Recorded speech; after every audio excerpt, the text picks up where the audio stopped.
अब इस प्रसंग को आप लोग बड़े ध्यान से समझिएगा।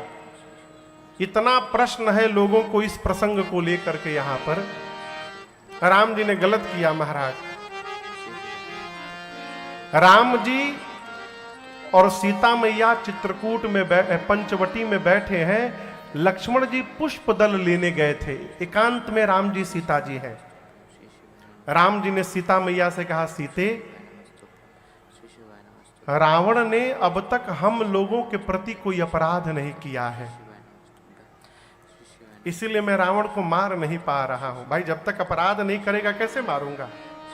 तो मैं चाहता हूं कि रावण कोई अपराध करे जिससे मुझे उसको मारने का कारण मिले।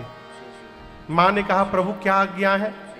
राम जी बोले, तुम पावक महु करहु निवासा, जो लगी करहु निशाचर नासा। राम जी बोले, मैं धरती से जब तक निशाचरों का पूर्ण अंत न कर लूं तब तक सीता जी आप जाकर अग्नि में बैठ जाइए। कहां बैठ जाइए? अग्नि में। अग्नि में।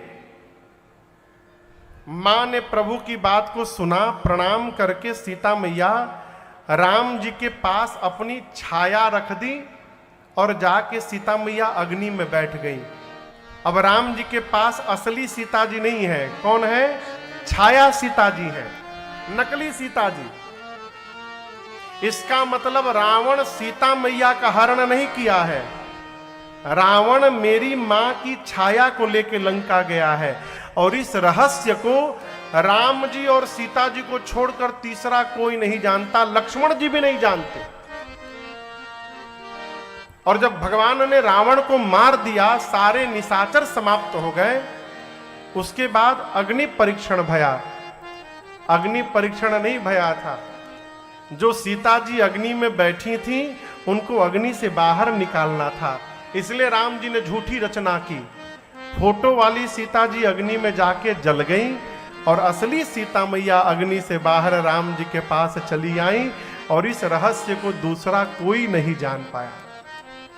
इसलिए भगवान पर कभी आक्षेप न लगाया जाए।